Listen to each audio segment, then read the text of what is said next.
Many people speak and give their opinions, but they really did not know nothing about football. The only team who won the champions was Saudi Arabia. Don't forget that. And to be honest, I'm really don't worry about what the people say. This contract is unique because I'm a unique player as well. So for me, it's normal.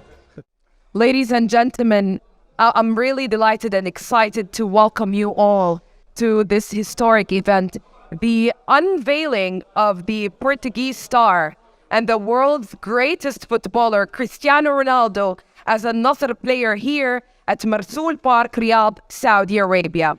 Welcome, Cristiano. Thank you. Thank you. Well, yes.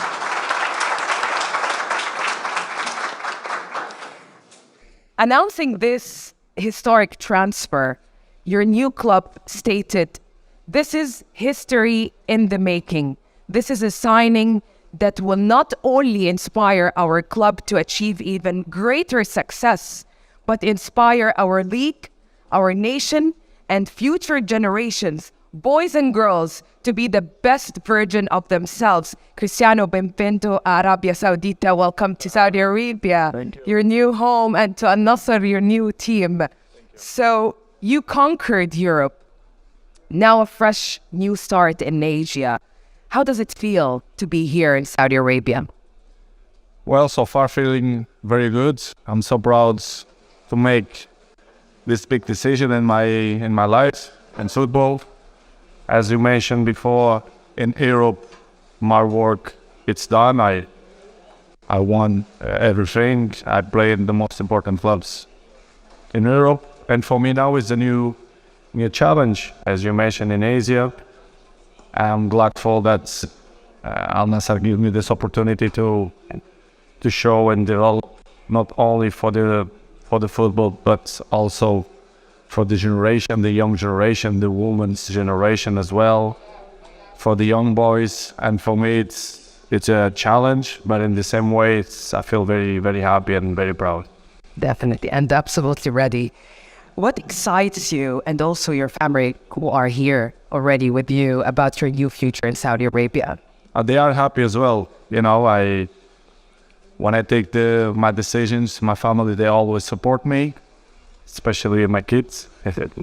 And my God bless them as well. But it's good. They are very happy. The welcome yesterday was amazing. We feel good here. Saudi Arab people, they are lovely with me and with my family, so I'm really proud. You already felt it. Well, Cristiano, you have always been ambitious. What are you hoping to achieve on and off the pitch in Saudi Arabia? As I told you before, for me, this is a great opportunity not only in football, but also to change the mentality of the new generation. As nobody know, but I can say now I had many opportunities in Europe, many clubs in Brazil, in Australia, US, even in Portugal, many clubs tried to sign me, but I give the word to this club for the opportunity to develop not only the football, but the other part of this amazing country. And for me, it's a good challenge. I know what I want, and I know, of course, what I don't want as well. So always a good chance to change, to help with my knowledge and my experience, to help to grow many, many important points. Also, a women's that many people probably don't know, but Al Nassr, they have a women's football as well. And I want to give a different vision of the country, of the football, the perspective of everybody. So this is why I took this opportunity. Amazing, respect.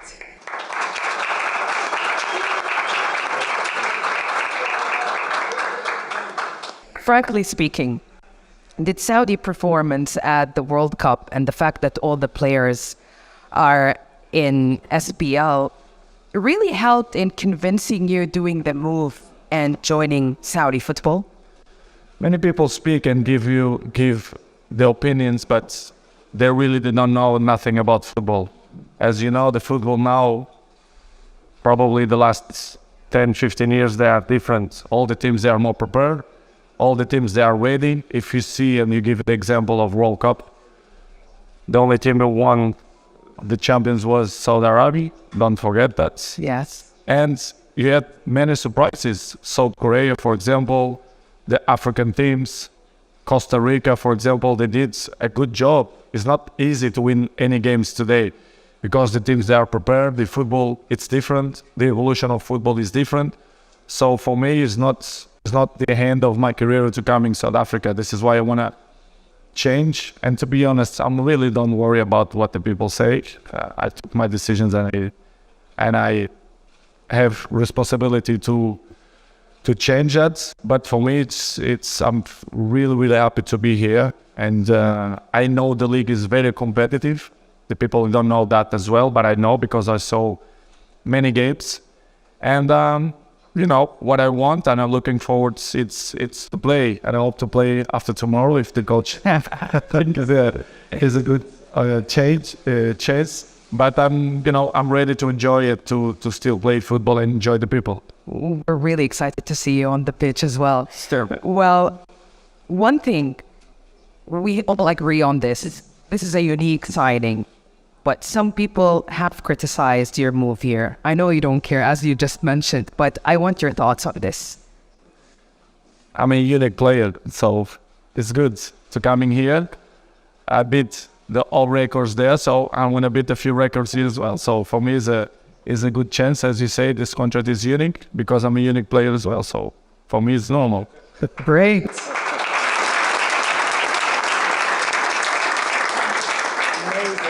What is your message to all your fans in Saudi and around the world from here? It's simple. I'm coming here to win, to play, to enjoy, to be part of the successful of the country and the culture of the country.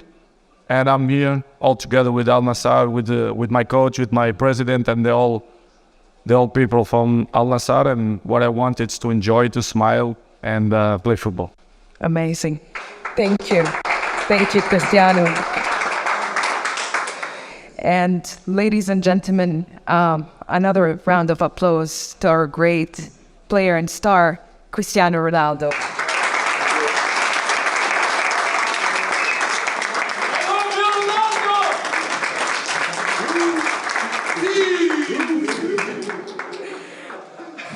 To you, Coach Rudy, how are you?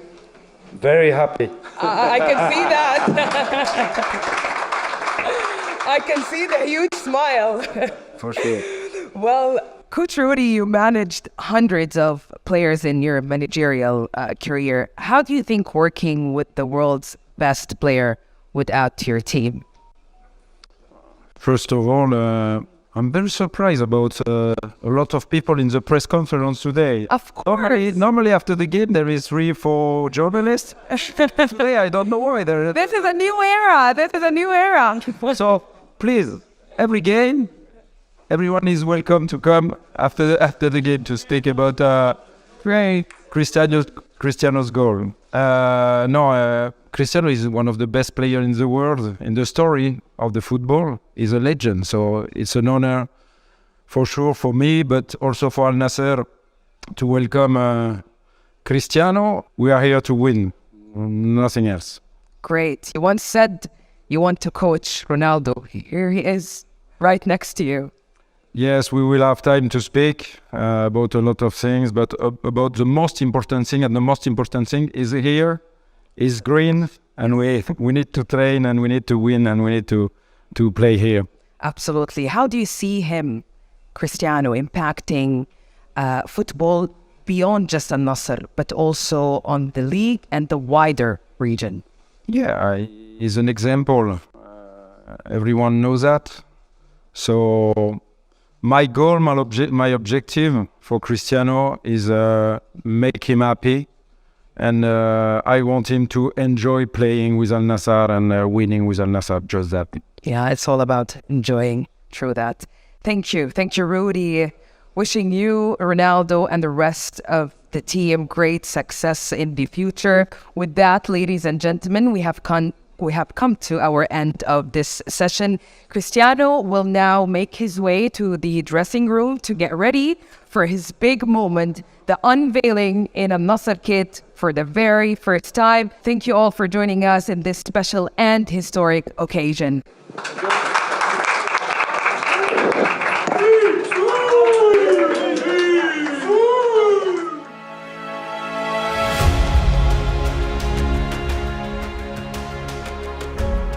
There are people all around, there are cars parked all around, there are people on the street. You look ahead, there are thousands of people. You look behind, there's thousands of people.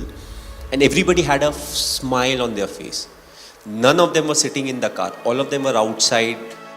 Here's the thing, I'm sure you've noticed this, that every time you come for an event, there's a standing ovation like this. It's, you are referred to very often as a legend. How does that feel? That's a priceless feeling in itself, isn't it? Well, it feels very old to start off because to be called a legend, first of all, I don't believe I'm a legend, but to be called a legend, which means you have spent a lot of time on the field. On the field, depending on whichever stream you come from, whether you are from Bollywood, whether you're from cricket or any other sport, or business, banking, any sector. There's a survey where the results revealed that you are the second most admired man in India. Taaliyan ho jaye. That is a big deal. Second to whom? Second to our Prime Minister. Well, I think I can stand in election now. I think if I ever want to get into politics, I'll have to really study a lot, do a lot of changes, and then maybe I'll be able to adapt. But it's a big thing to be admired by so many people, and thanks to cricket. If I was not playing cricket, I don't think there'll be so many people who would be admiring me. And a lot of times people say, "Oh, you are very lucky." I love when people say that, and I just tell them, it's not like I am lucky. It's just that the number of people I meet and the connect that I have with the people, they are the ones who pray for me. And that's why I'm so lucky. It's not like, I was born lucky, but over the years it has happened that, whenever there's a 50-50 scenario, more often than not, it turns in the favor of us, whether it's me as an individual or as a team. So, being lucky is important, but at the same time, I think the admiration and it's something, you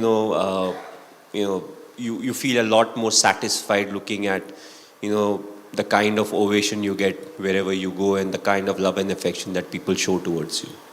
We'll talk about luck in just a minute, but I'm going to make a prediction here. It is going to happen. I see it. MS Dhoni, Prime Minister of the country, couple of years from now, that is a possibility. I really believe. And then when this happens, you said Mandira Bedi predicted it, okay? Sitting on stage talking to Dhoni. But I think that's more pressure than, trying to win a World Cup. You don't take pressure. Imagine especially with the banking sector and everyone, the GDP is going down, the financial deficit is happening, export, import, all that thing. We are a big country. The number of people, that in itself is a big challenge. We talk about, local trains or buses or roads, but we are just too big, and it will take time, for us to become what some of the other countries are. But I always felt till your intention is right and you're moving forward thinking that this is what is good for the country or the state, that is the right decision.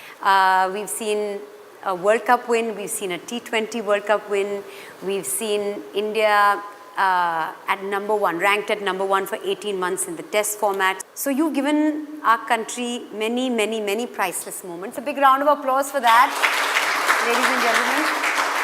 But what would you say is your priceless moment as far as the cricketing career is concerned, A as captain and B as player?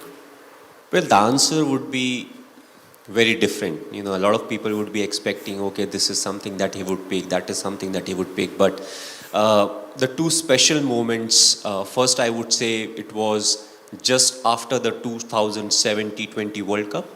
We landed in Mumbai. So for a lot of us, we were part of the team that went to England.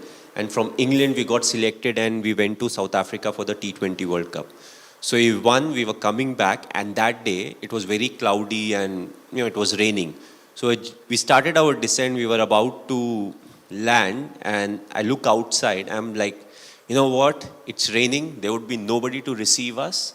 We shall book all our flights and we'll go back to our respective cities because we have been out for so long. So we land, and even before immigration, there were like loads of people to receive us.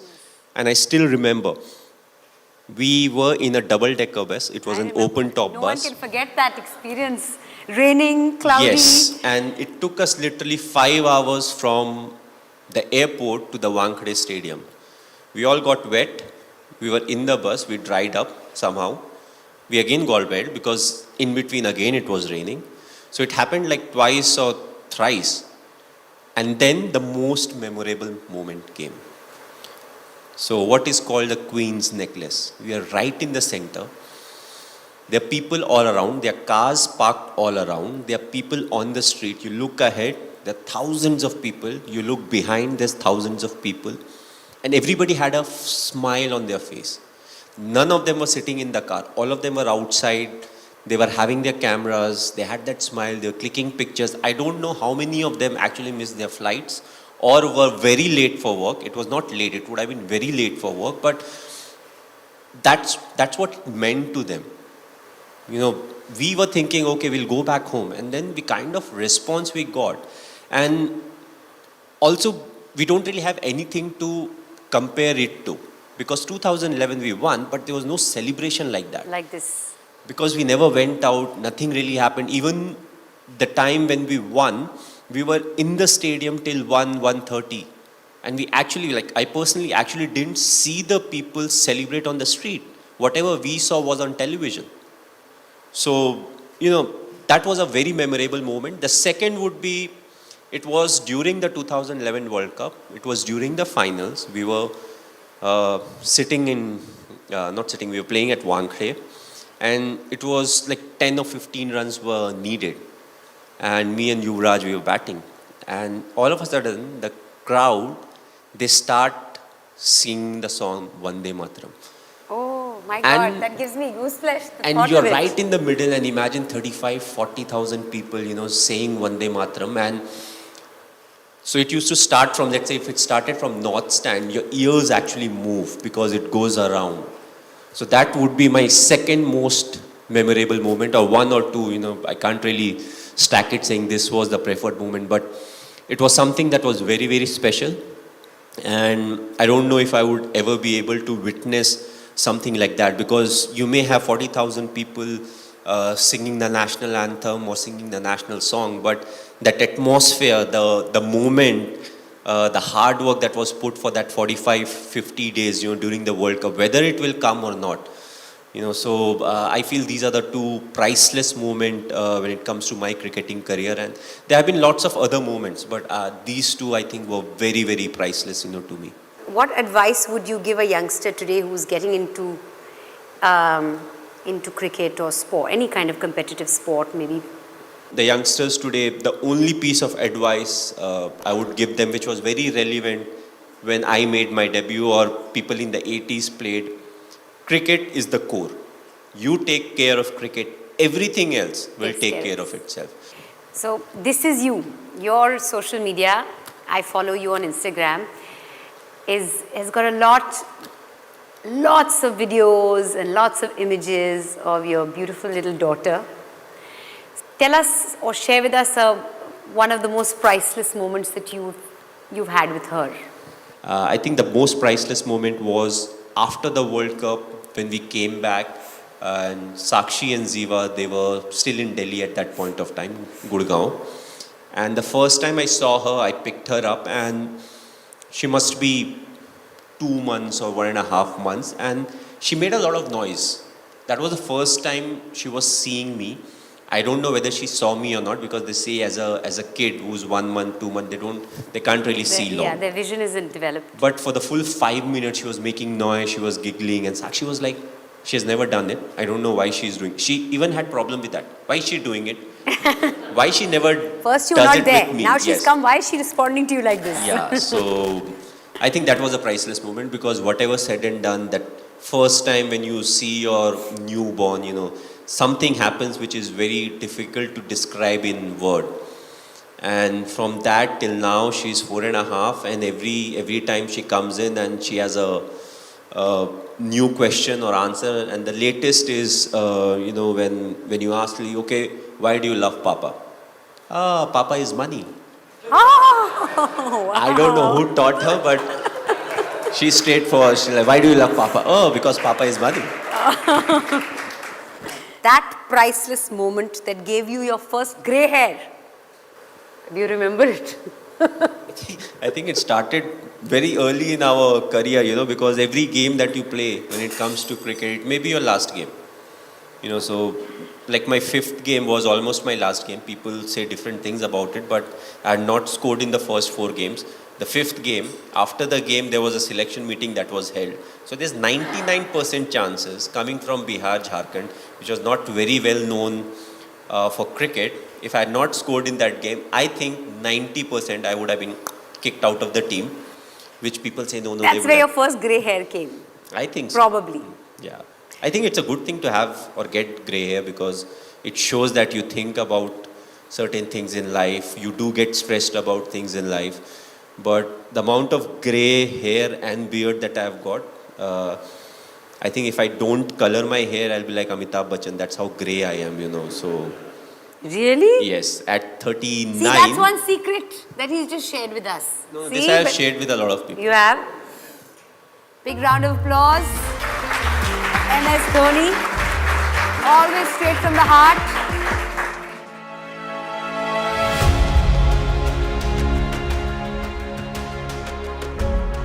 We are a country of 1.4 billion people. We have more than 800 channels. We have a lot of content. And our phone is full of stories and videos and reels and all sorts of things that you all consume. But we seek validation from the foreign press.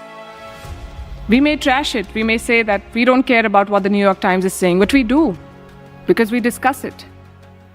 It affects us. We react to it. We consume it. Promise I'll keep it short. I don't have a teleprompter anyway. So let me start by thanking the Rashtriya Patrakarita Kalyan Nyas for this award.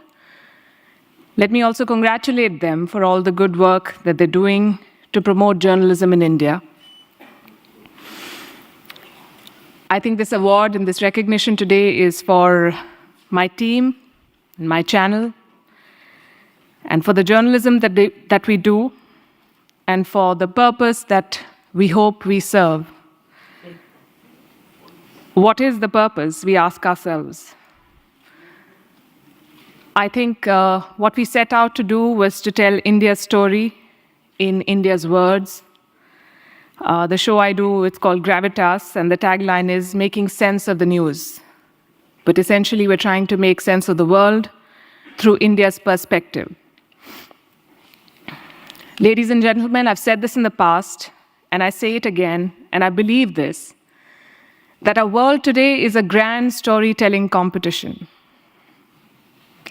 We are all striving to present our national, cultural, personal, all kinds of stories in the most persuasive manner. I remember reading somewhere in the olden times, they used to say that if you want to poison a people, you should poison their wells. They'll have contaminated water, they'll die. Now it is said that if you want to poison a people, you poison their stories. When you poison their stories, you contaminate their minds, and it's worse than dropping bombs. Because then you take away the self-confidence of a country. You devastate their morale.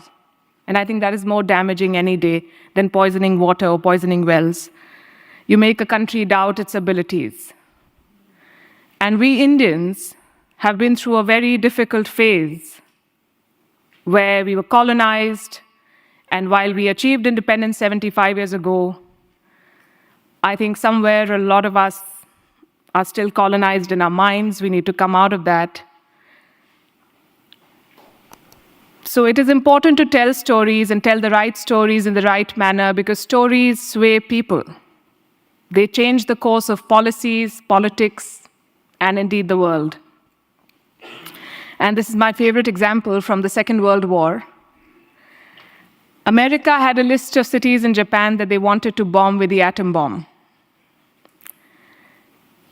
And on that list was the city of Kyoto.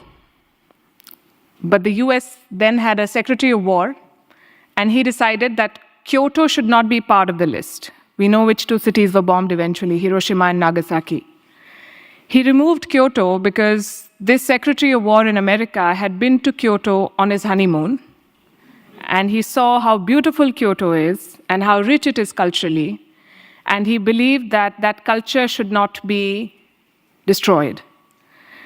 So the story of Kyoto won, and the story of Nagasaki and Hiroshima lost, which is why it is very important to also control your story, to actively shape it. We are a country of 1.4 billion people.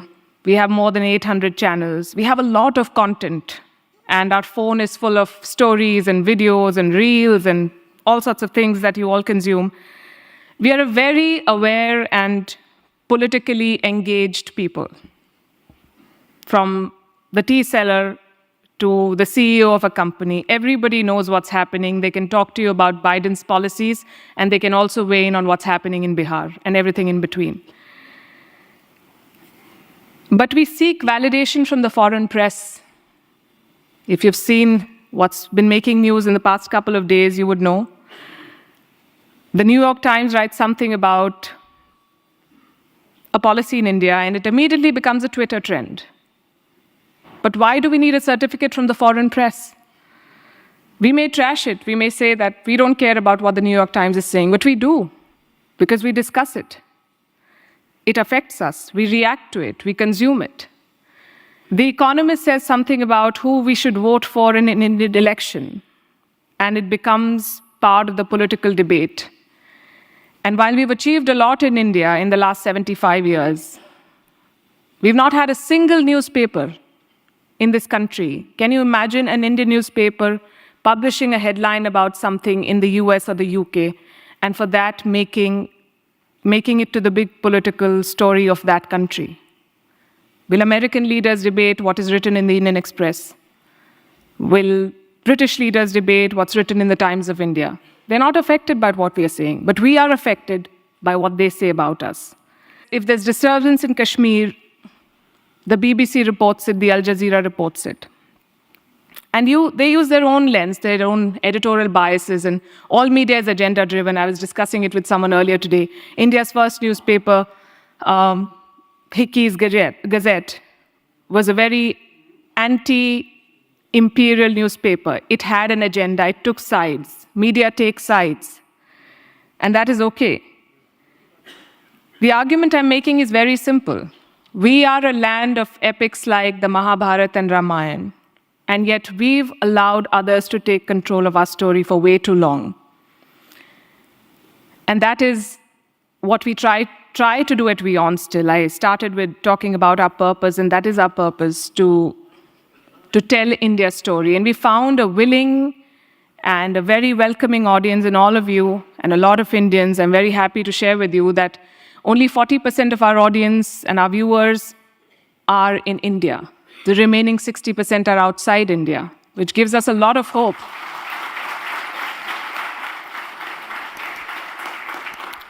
That in Europe, in Africa, in America, in Southeast Asia, there is an audience that wants to listen to India's perspective on what's happening in the world, that wants to know what India feels about global developments.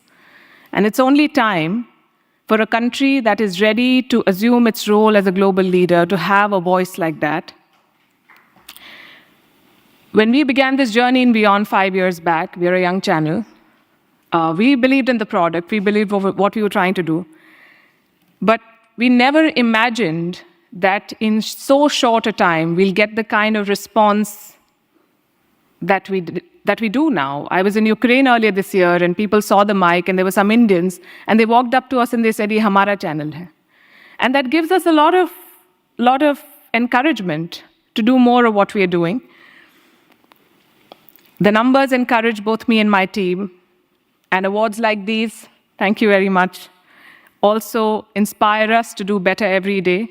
So on behalf of my team at WION, I want to once again thank you for the award. Thank you very much.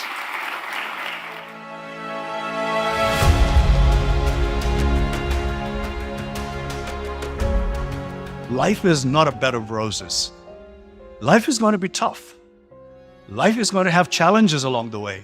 And as long as you are willing to face that, as long as you make yourself capable of facing that, that will determine whether you are going to be the winner or you're going to be the loser. Good afternoon to everyone. I'm truly delighted to be here amongst you. And I really mean this. Besides my passion for cinema and traveling, what I love most is to be with young people like you, to interact,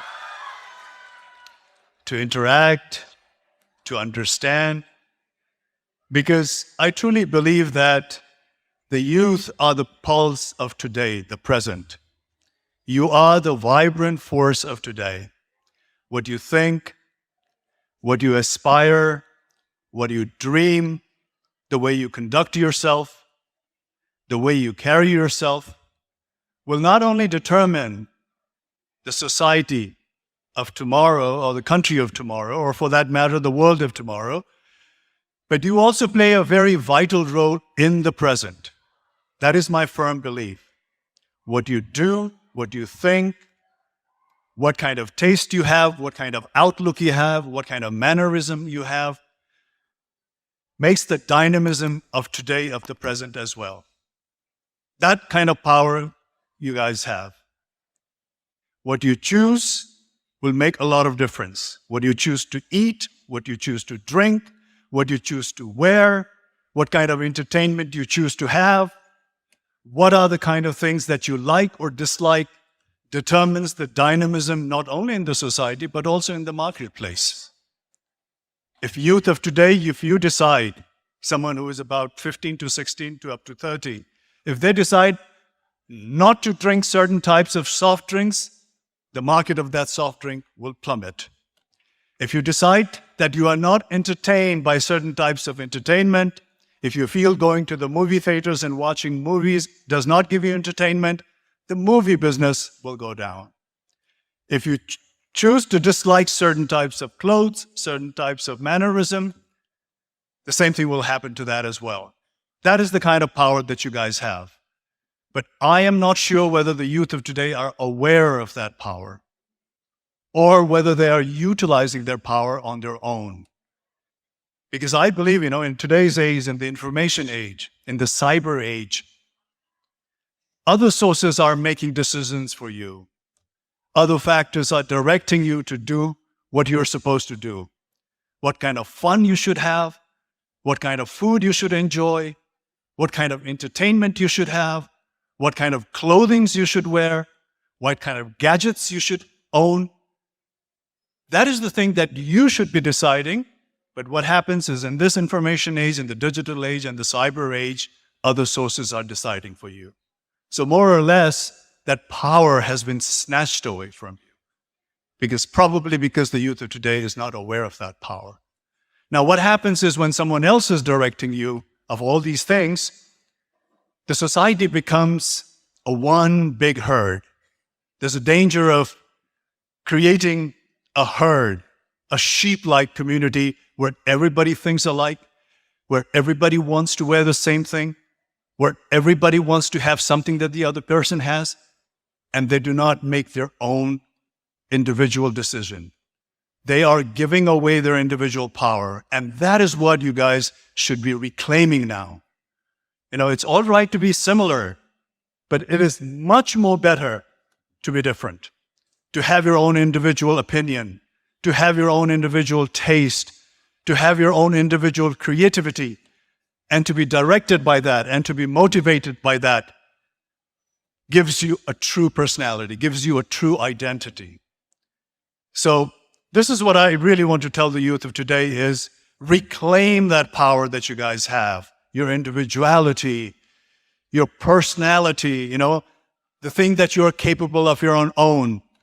Because now I see you here, gathered. I can either look at you as a bunch of students, or I can look at you as individuals. If I look at you as a bunch of students, I will just see similar things, similarities, same age, same reaction, same kind of thought process. But if I look at you individually, each of you have something to offer. Each of you have certain types of skills and talents that you can bring into the table. And you should be recognizing that, and you should be utilizing that. Because I'm not saying that all of you are equal, but what I'm saying is each one of you are different. And cash on that. Utilize that. Don't compare yourself to others. Don't go by what the trend is saying. Don't go by with all the information that you have been bombarded with that is the right way to do things or think things. Don't go by that. Be your own creation. Utilize your creativity. Because each of you are an individual. Each of you have different types of skills, different types of talents, different types of capability.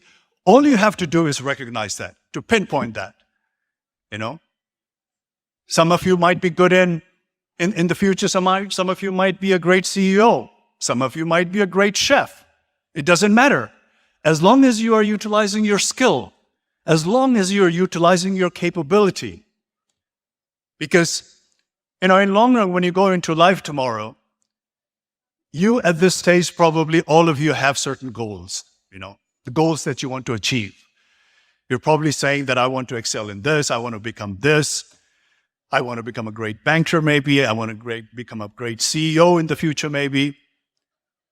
And you make certain goals for yourself. But let me tell you, goal is not the end by itself. What you think as a goal is only the means. What you should actually aspire for is the growth in you. And the growth happens on an everyday basis. How to grow better, how to be a better person, how to achieve better things, so that ultimately one day you'll be in your goals. Once you have put your goals in place, according to the capacity and capability that you have, on a day-to-day basis, what you should concentrate on is how to grow better. Forget about your goal. As long as you're growing better each day, as long as you're learning each day, as long as you're being a better person each day, ultimately, if you get the goal, you become a very, very capable person. And even if you don't get the goal, what happens is that you will not be empty-handed. You would have become a better person, and you will end up doing something or the other. So the idea is the growth. Because in life, science says that whatever comes in life ultimately degenerates, ultimately dies away, ultimately fades away. You're born, you grow, you reach a certain peak, and then your decline starts, and then you meet your end. Everything happens like that. In the nature, in the living beings, you're born, you blossom, and then you die. But the only thing that remains with you throughout your life, which you can grow it constantly, is your knowledge, your spirit. That you can make it grow all your life. Even if your body gives up, even if you're weak and feeble in your old age, as long as you are constantly growing in your mind and in your spirit, you are becoming fruitful. So that is the only thing that keeps on growing for the entire life of yours, unless if you are attacked by some terrible disease of the mind. As long as that is not happening, that is the only thing that grows constantly. Otherwise, everything else degenerates. Today, you are young people. You have not peaked yet. At certain age, you will be peaking. And then once you peak, you'll reach your saturation points. And then the downhill starts. And then the course of the nature takes place. But that doesn't mean that spiritually and mentally that you will not be growing. As long as your mind is functioning, you will be growing all your life. So that is what you should be concentrating and focusing on. To grow yourself mentally. There is a story of this great writer. And this writer says, at one stage of his life, a disease, a fatal, very dangerous disease hits him. And his body becomes very, very weak and he degenerates. So his whole body is not functioning, but his mind is still functioning. And even at that stage, because his mind is functioning, he's willing to grow all the time. He's willing to lift up his spirit all the time. And then what he wrote at that stage was, he says, my hands are weak. Because he's a sick person. He's an old person. He says, my hands are weak, but my writing is strong. He says, I have lost my speech, but my voice is strong. He says, I have diminished, but then he says, I have grown at the same time. So that is what happens. As long as you're concentrating on becoming a better person, growing all the time, that will, complete you as a human being, and that will be by your side all your life. So that is what you should concentrate on. As long as you're growing, there's no doubt that if you have known your capacity and your capability, and if you have set a goal, you will definitely reach a goal. And once you have reached a goal, once you become whatever you wanted to become, whether you wanted to become a CEO, a doctor, an engineer, a lawyer, or for that matter, an actor, in long run, what happens is, in the society, what is most important is, it's not what you do. What you do is not important. A lot of people concentrate on what they are doing, They're saying, what I do? I'm a doctor. You know what I do? I'm a businessman. You know what I do? I'm a politician. Most of the people concentrate on what I do. But the emphasis should be on why I do what I'm doing. If you're able to get that message across of why you are doing what you are doing, the society respects you even more. They admire you even more, and your achievement becomes a true achievement. If you are able to explain why you are doing what you are doing, if a doctor is able to explain why he has become a doctor, what is the reason he has become a doctor, what kind of contribution he wants to make to the society. If a politician, instead of concentrating on what he is, if he concentrates on why is he what he is, then the society respects him more. He will be able to clarify why he wants to be a politician. What are the reasons he wants to be the politician? If he can get that message across, the society will accept him and respect him even more. And for that matter, even an actor. If I keep on saying that I'm an actor, what I do, I'm an actor, what are you? I'm a superstar. If I only say that, and if I'm not able to disseminate the message of why I'm doing what I'm doing, why am I contributing all my years in an acting field? Why did I start my acting career? What was the reason why I wanted to be an actor? If I'm able to put that message across to the society, the respect and the acceptance comes much more easily. So don't concentrate on what you want to become. Try to find out an answer why you want to become whatever you want to become. What is the reason? Why is it that you want to be whatever you want to be? Ask yourself. And for that, you need a certain type of awareness. Awareness is the most important thing. When I'm saying awareness is the most important thing, is because, as a human being, we are more or less made in the same fashion, in the same manner. After all, we're all humans. We have similar emotions, whether we are a great scientist or we are an ordinary person.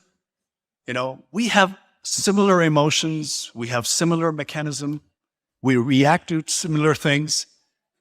But if you are aware, the people who are aware, they get the same actions done to them, but the people who are aware, they react differently. If someone makes you angry, if you are not aware of your emotions, you intend to get angry and retaliate. But if you're aware of your emotions, that might give you a realization that how am I going to control my actions? How am I going to, behave in this manner? So awareness is very, very important. Having emotions is not a big deal. Don't try to say that I'm a good person, I don't get angry, I don't like to do this or do that, I'm a very nice person. Don't say that, because we're all affected by the human emotions. We're all affected by anger, we're all affected by love, we're all affected by disappointments, we're all affected by success in the same manner. But it is the people who are aware that channelize it differently. We come to know how to channelize our emotions, And that becomes very, very important. And I think a person who is aware will be able to, determine its future and its future path in a more accurate way. People can take away your money, people can take away your clothing, people can take away your possessions, but what they cannot take away is how you react to a situation. How are you going to react to a situation is going to be with you, and that is going to be your power. If some people teases you, it is within your power how you're going to react. That power, nobody is going to snatch it away.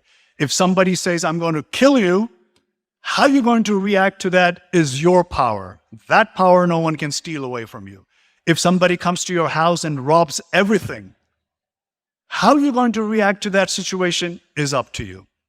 So the person who knows how to react in a situation is the person who is finally going to reach his destination. And I think that is very, very important. But at the same time, I'm not going to say that by doing everything correctly, by having your goals, by being aware, by being a determined person, by recognizing one's power and responsibility, life is going to be easy. I'm not going to say that. Nobody said life is going to be easy. Life is not a bed of roses. Life is going to be tough. Life is going to have challenges along the way. Life will always have challenges and hurdles. And they will be there at every interval. Don't think that just because you have gone through one challenge that you have succeeded in life. Just because you have reached a successful point at one phase of your life, don't think that your entire life is successful. Until you live, you will have to achieve a lot of success. You'll have to face a lot of challenges. You'll have to face a lot of hurdles. And as long as you are willing to face that, as long as you make yourself capable of, facing that, that will determine whether you are going to be the winner or you're going to be the loser. Because in life, no matter what happens, winning is important. To win is important. But not winning by hook or by crook. Not winning by any means, but by winning in an honest way. Winning by helping other people, being compassionate to other people. When you are getting to the winning position, helping other people along the way as well. And despite that, if you actually become a winner tomorrow, everybody will appreciate that. Everybody will consider you as a true winner because you have gone there by your honest means, by helping other people, by being compassionate to other people, and not by hook or by crook. So I ask you all to be a winner in life, be a winner in a very honest way, in a compassionate way, protect your individuality, and have a wonderful life. Thank you very much. Thank you, everyone.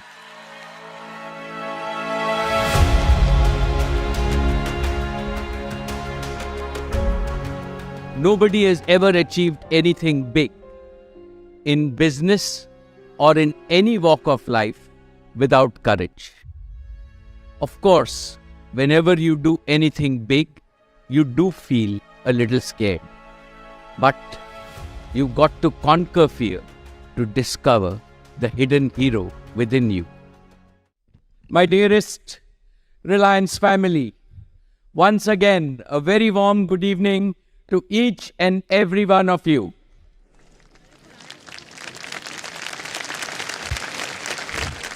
Over the last 40 years, I have been very fortunate to lead Reliance.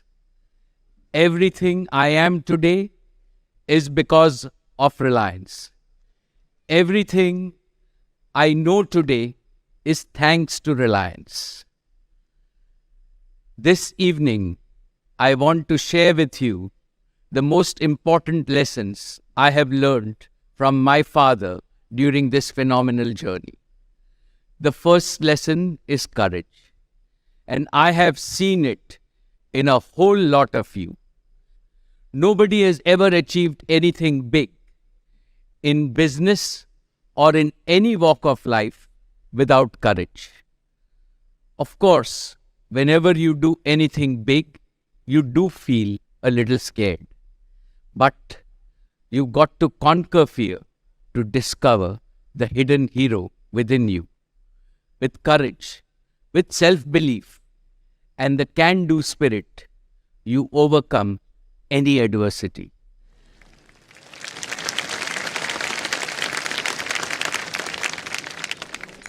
Therefore, I want today's young leaders at Reliance to realize that achieving your potential is the quest of the ordinary. Conquering the impossible is your destiny. The second lesson I have learned is feel empathy.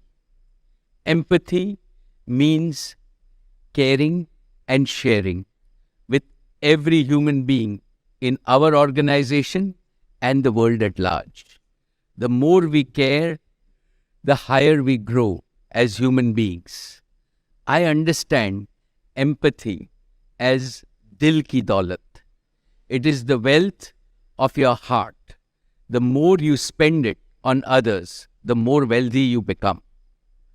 The third lesson I have learned is to have absolute faith in technology and talent.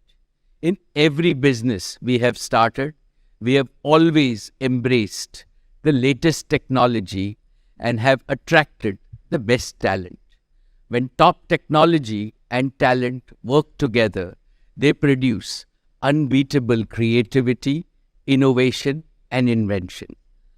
Like my father, I value trust, loyalty, and a direct heart-to-heart relationship. As we enter Reliance's golden decade, I want to commend these learnings to the next generation of Reliance.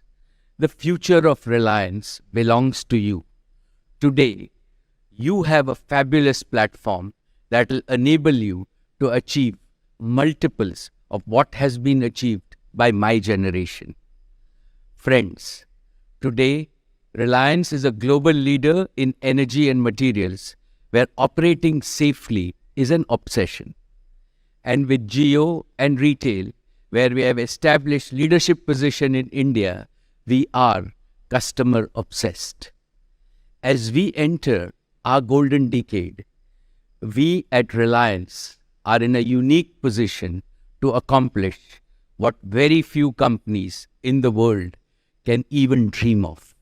And I have no doubt that the next generation of Reliance will make it a reality.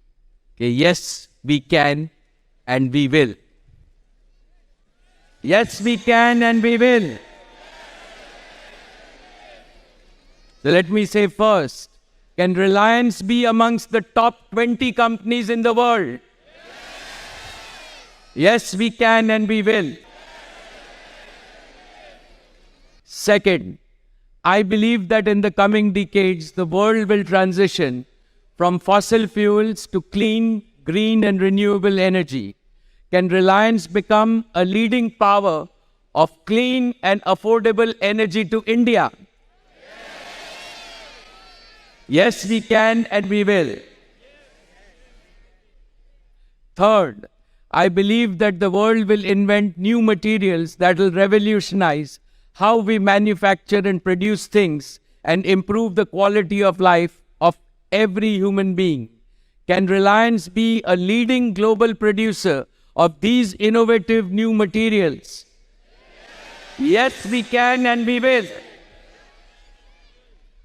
Fourth, Geo has the opportunity to digitally reinvent with artificial intelligence and blockchain all sectors of the Indian economy, whether it is entertainment, financial services, commerce, manufacturing, agriculture, education, or healthcare. Can Geo be the first company to transform an entire nation in each one of these sectors? Yes, we can and we will. Fifth and finally, Reliance has an opportunity to be an even stronger partner to our nation. Can Reliance and Geo partner and empower all Indians, our fellow citizens, small businesses and merchants and enterprises, so India can become a global superpower? Can Reliance do that? Yes, we can and we will. My Reliance family, looking at the sea of lights in front of me and looking at your energy, optimism, and self-confidence, I am assured that the future of Reliance is in good hands. And this institution that we love and cherish will rise to even greater heights in the decades to come. I am thankful to each and every one of you from the bottom of my heart for your hard work, commitment, and dedication to the mission of Reliance. It is because of each one of you that we are who we are today. I wish and I pray, may good luck and fortune shine on each and every one of you and on Reliance. And may every day be even more fulfilling and rewarding for all of us. My mother Kokilabin, Nita, Isha, Akash, and Anant join me in wishing you and your families a very happy and prosperous 2018. All the very best, good luck, God bless, and thank you very much for everything.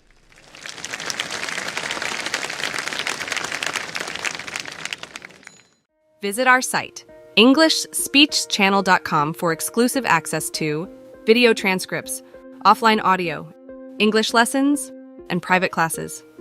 Don't forget to explore our free and new ebooks. Also, subscribe to our weekly newsletter for the latest updates. Links in the description below. Thanks for your support.